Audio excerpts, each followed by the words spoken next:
They went, "What are you doing?" I said, "Well, this is my new life." Yeah. So they put all my work into 4 days or 3 days, and then I'd be home 3 or 4 days. What if the wow. greatest voice of a generation almost never sang again because of one moment of silence? In 1967, Barbra Streisand forgot the lyrics mid-performance. He started writing in that journal when Barbra Streisand entered his life. But now the pages are heavier than ever, and something crucial is missing. You'll notice it right away, and it pulls you deeper into their story. James Brolin, after proposing 3 times, now tells the camera he simply can't commit. Their finances are merging, medical bills are piling up, and after celebrating 25 years together last year, this might be the storm they can't weather. Insiders say he even turned down a $2 million offer just to stay home. A heartbreak of this magnitude? It might be the most tragic chapter yet. James was born Craig Kenneth Bruderlin on July 18, 1940, in Los Angeles during a searing heat wave. 103 degrees at his arrival. His dad, Henry, a contractor, made it just 12 minutes before Craig slid into the world. Their home was a drill sergeant's playground, chores, weekly behavior reviews, rigid discipline from age 4. His mother, Helen, used to be a film extra, but she hid that from him, hoping he'd stay focused on school. Craig was quiet, his voice seldom heard, muted by asthma attacks that confined him to hospital beds for weeks. But when he wasn't wheezing, he was brilliant. At 9, he dismantled his father's watch and rebuilt it perfectly. Teachers whispered, "Future engineer." Then came the obsession with James Dean. At 15, Craig watched East of Eden, and it broke something open inside him. Every Saturday for 6 months, he biked 17 miles to Griffith Park, mimicking Dean's walk, voice, swagger. He taped 73 clippings behind a poster in his room and saved scraps from paper routes to buy an 8mm camera. He produced 24 silent replays with neighborhood kids. When Dean died in that crash, Craig shut down, 11 days with no words. That's when his drama teacher found those films and secretly sent them to UCLA. It earned an honorable mention from Nicholas Ray, the director who launched Dean's Rebel Without a Cause. In that moment, Craig's dream crystallized. Act. His stomach twisted before every audition. He'd throw up. The studio said, "Craig Bruderlin is too German. Change it." They had charts. Harsh, short names tested better. He fought for 7 meetings, but they prevailed. James, honoring Dean, and Brolin replaced Bruderlin. His father didn't speak to him for over a year. His mother sent his new headshot to distant relatives, trying to explain the change. James couldn't sleep. 214 nights of pill-fueled insomnia. And then the studio told him he was acting too much like Dean. The very thing he became was now his downfall. In 1966, he landed bit parts on Batman. First as a bank teller, he dropped bags of cash so dramatically that the director bumped his screen time. Weeks later, he reappeared as the Eraser, breaking ribs doing his own stunts. Then Adam West cast him again. No one realized it was the same actor. Homeless at the time, he'd parked a 1958 Chevy behind Fox Studios and showered in the gym. He was living on the bones of dreams. 1967 brought the Cape Town affair. He warned them it was terrible, but executives ignored him. The press echoed his fears. While visiting his mom in the hospital, Fox dumped him and demanded $11,400 back. That emptied his pockets entirely. For a year and a half, doors slammed shut. He worked as a mechanic in Van Nuys, fixing cars for neighbors who didn't know he once embodied hope on screen. Then fate. IKEA's unlikeliest stage. A Universal executive rolled into his garage. Impressed by his craftsmanship, he offered a screen test. That test became Doctor. Stephen Kiley on Marcus Welby, MD, beginning in 1969. For 7 seasons, he played a motorcycle-riding young doctor, alongside an older mentor. It became ABC's top show by season 2, tackling cancer, depression, Alzheimer's. He won an Emmy in 1970 and 2 Golden Globes soon after. His commitment to tackling controversial topics like homosexuality provoked protests, yet his quiet integrity held strong. In 1972, he broke type in Skyjacked, playing a troubled Vietnam vet who seizes a plane. With Charlton Heston across from him, James changed expectations. Critics called it intense, over the top even, but it shattered his doctor persona. He became unpredictable, compelling. Then Westworld in 1973. His character killed off mid-film in a gut punch that redefined sci-fi tension. His performance made the artificial appear disturbingly human and vulnerable. 1979 brought Amityville Horror. Living the role of George Lutz, unraveling in real time, he drew fear out of domestic anxieties, mortgage stress, family breakdown, the kind of fear everyone felt in late 70s America. The movie earned over $80 million. He and co-star Margot Kidder didn't always get along, but that raw tension echoed on screen. In 1985, he flipped the script in Pee-wee's Big Adventure, playing a suave, secret agent version of Pee-wee himself. It was a cheeky nod to a James Bond opportunity he nearly seized. Around the same time, he leaned into TV longevity with Hotel, 1983 to 1988, playing manager Peter McDermott. He not only acted, he directed. 2 Golden Globe nods followed, and out of that show entered his future wife, Jan Smithers, who appeared during his bitter divorce from Jane Cameron Agee. And then she emerges, Barbra. Born Brooklyn, April 24th, 1942, to Diana, a school secretary, and Emmanuel, a teacher earning $4,200 a year. A modest living for a family in that small Brooklyn apartment. At 15 months, she lost her father to a seizure. With only $250 in savings, they moved in with grandparents. Barbra never met him, yet found one haunting note he left in her baby book. I have a feeling this one is going to be special. Life didn't soften. Mother remarried, bringing a stepsister and a cold stepfather who threatened, I'll break your spirit. At 16, Barbra left home. For 18 months, she drifted. Friends' couches, fire escapes in summer heat, even library floors. With 1 taped suitcase, 3 outfits, 2 shoes, 12 records, she kept perfect attendance in school, studying in diners, libraries, working for 75 cents an hour. She saw her mother twice a week for dinner, never revealing her plight. She wore the same coat for 3 years, mending it, dyeing it with theater scraps, her resilience stitched into every seam. By 1960, she was ushering at a local theater for $46 a week, watching The Sound of Music over 100 times, singing each solo in an empty house before work. Then came the moment. A stage manager overheard her and thought she was rehearsing. She replied she was auditioning, then performed on the spot for casting directors who happened to be there. 2 days later, she was singing weekend sets in nightclubs, tripling her pay to $18. The theater let her go for breaking rules. She didn't care. In that hiccup, she found her voice. She was finally stepping into show business on her own terms, and everything changed in that overheated apartment she shared with friend Barry Denon. No formal lessons, no polished studios, just Barbra singing into a realtor's hand-me-down recorder, her voice carrying through the tape with uncanny clarity. When Barry dropped his coffee and froze, he knew he'd captured something rare. He played it for 14 pros. They thought it must be a studio job. One exec refused to believe the voice came from a raw talent teen. That tape didn't just get praise, it wound up preserved in the Library of Congress, proof that some moments are too good to forget. Then came that night in September 1960. 18 years old, wearing a $6 thrift store dress and mismatched earrings, Barbra walked onto the dim nightclub stage. She'd already been rejected 7 times that month. Her face deemed too unconventional to match her million-dollar voice. But when she sang Cry Me a River and then a playful twist on Who's Afraid of the Big Bad Wolf, the audience fell silent, then exploded into applause that lasted nearly 5 minutes.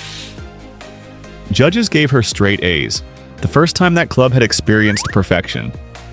One critic even wrote her nose might become as iconic as her voice. That night, she showed the world that raw authenticity could break molds. Within 2 months, she was booked solid, 23 paid gigs, and her fame was blooming. In 1961, she dropped an A to become Barbra Streisand, a subtle rebrand to help her stand out. She held onto her Brooklyn accent, resisted any cosmetic changes, and kept singing the songs she loved, even when only 7 souls showed up in freezing venues. She performed like the house was packed, because she believed in herself, and that belief would carry her into Broadway's bright lights. In 1962, she landed the supporting role of Miss Marmalstein in I Can Get It For You Wholesale, even while running a fever of 103 degrees the day of the audition. Directors nearly cut her big number for being too offbeat, but she fought for it, and opening night, the crowd demanded she sing it 3 times. The reviews all pointed to Streisand. The New York papers called her the funniest thing on Broadway since Fanny Brice. Her starting salary of $175 a week would be renegotiated 5 times as the show became one of the hottest tickets in town. A year later, she was cast as Fanny Brice in Funny Girl, but it wasn't smooth. The part's daughter protested she was too Brooklyn, too Jewish, not pretty enough. Investors pulled more than $1 million, but she powered through.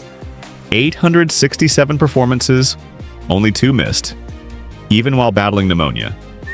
Her 3.5 octave range allowed the creation of new songs, and when a stage sprinkler soaked her mid-song, she kept singing. That raw moment became part of the show, capturing vulnerability in real time.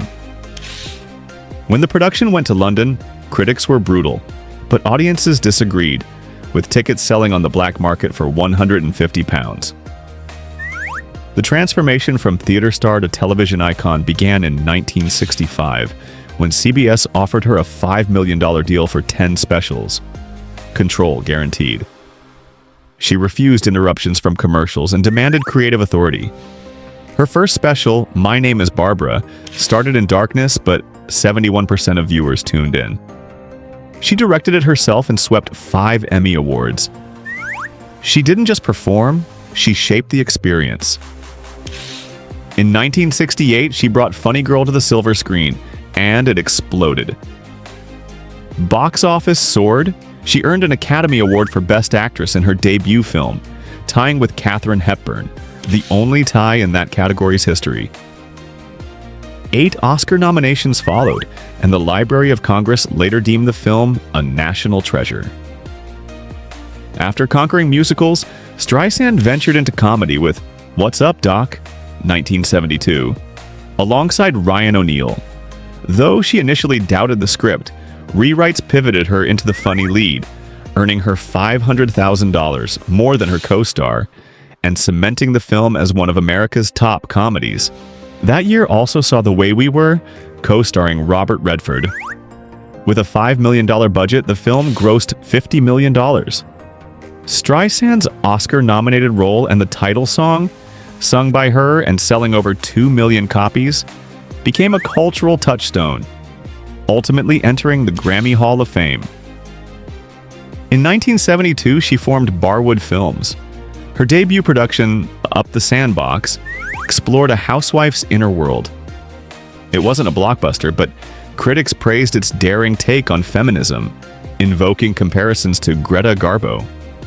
Roger Ebert noted her portrayal of a woman unafraid to reject convention, a rare motif at the time. She then produced and starred in the 1976 A Star is Born, writing and performing evergreen. She became the first woman to win an Oscar for musical composition, and the song nabbed a Grammy and Golden Globe. Her hands-on role marked a new level of creative agency. Streisand directed Yentl in 1983. The story took 15 years to reach screens after 12 studio rejections. Under her direction, she disguised herself on set and led a crew of 168, many betting she'd fail. The film grossed over $40 million, and though Golden Globes created a one-off award for her, then promptly dropped the category, Congress later cited her snub as evidence of Hollywood's gender bias. In 1991, she helmed The Prince of Tides, requiring 26 drafts and filming in hurricane-wrecked South Carolina with local crew. The film earned $63 million and 7 Oscar nominations, making her the first woman ever nominated by the Directors Guild in its 44-year history. Despite again being ignored by the Oscars, a glaring reflection of the 94% male director voter base. Around that time, she began planting roots behind the camera and refining her vision. By the end of part 2, we see a woman whose rise was never easy, whose control she clawed back scene by scene, and who refused to be boxed in. She was building an empire on her terms, confronting resistance and turning passion into power. She rose from behind the camera for an HBO concert special, stepping onto unfamiliar territory. Except this time she was directing, and she earned Television Directing Guild's crown, the first woman ever to do so. Imagine coordinating 11 cameras, 125 crew members, 223 setups, and doing it all while carrying the weight of a nightmare she'd carried for nearly 3 decades. In 1967, she froze mid-performance, forgetting her lyrics, and that moment kept her off stage for 27 years. Yet this special rocked 26 million viewers and generated an astonishing $93 million. And at the podium, she didn't mince words. Only 3.7% of television directors are women. That warning had taken her 25 years in a fierce fight with the Guild to deliver. And still resonates. But behind that triumph lay years of personal trials. She married actor Elliot Gould in 1963. Their son Jason came along in 1966. She canceled a $1 million tour when she discovered she was pregnant, embracing motherhood wholeheartedly. But Gould wrestled with gambling and other struggles that sent him liquidating possessions to cover debts, leaving her worrying about Jason's future. Their union unraveled. They divorced in 1971, leaving emotional scars she carried forward. Then, on July 1st, 1996, 2 mid-50s souls found each other. James Brolin and Barbra Streisand. A friend's double cancellation nearly killed the blind date. Brolin, freshly out of his second marriage and deep in $1.4 million debt, took a Valium just to get through it. Barbra, divorced since 1971, expected someone rugged and bearded, but instead met a clean-shaven man who looked nothing like the image she'd prepared for. Their 6-hour conversation drifted from light teasing to revelations that tied them closer than either expected. Gabriel Garcia Marquez once said that memory smiles at good times. Something about Brolin's honesty made Barbra stay, even though her ex never noticed his hair until that first 30 seconds. Curiously, she nearly walked out, but she didn't. And at 3:27 a.m., she asked for a lock of his hair, a keepsake from a moment she knew would matter. Things moved fast. Within 87 days, he proposed from a hot air balloon over Napa, ring in hand, 3.9-carat diamond glittering. She said no. His next proposal on New Year's Eve 1997, with 14 friends looking on while her childhood favorite song played, ended the same way. But on March 15, 1998, at her Malibu home, he handed her a 24-page letter listing 98 reasons they belonged together. She said yes. And on July 1st, 1998, their second anniversary, they married in a lavish celebration at her Malibu mansion. It cost $1.4 million, included 15,000 imported white roses and orchids, and required 37 security guards, a no-fly zone, and NDAs with $250,000 penalties. She wore a gown with a 27-foot train, and he was in Armani with diamond cufflinks. She performed a song she wrote, sung by a choir from her charity, and he closed the night at 11:43 p.m. with a precisely 273-word speech that she framed and treasures to this day. They shared secret rituals, poetry, late-night crossword puzzles, and from their wedding onward, he assured her, "Every night is a new adventure. Sleeping is a waste of time. I can't wait to see her again tomorrow." After 642 nights, they fulfilled that vow. What's most fascinating is that they kept their finances separate. She had around $400 million. He had $60 million. They split Tuesday dinners evenly, had one joint account just for the house with $800,000 in reserve, and relied on a system they called bifurcation. His idea after losing $3 million in divorce. In a 2023 interview, he said this prevented fights over money, a clever strategy for high net worth couples. And during the pandemic, when so many relationships cratered, theirs deepened. They spent 425 nights locked down together, waking at 6:45 a.m. to meditate and make breakfast.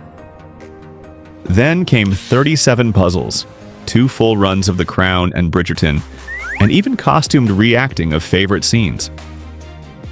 They wrote a 278-page journal, hints of a memoir in the making. A $35,000 Swedish mattress became their creative command center. Soundproofed at $175,000, with booby traps for phone calls and support zones perfect for paperwork and meditation. They held board meetings and wrote songs from that bed, 4 to 6 hours a day. When conflict surfaced, they walked, no phones, deep breaths every 30 steps, opposite directions around their 3.2-acre spread, sometimes walking 7 times over 3 days until resolution came. Their ritual became famous.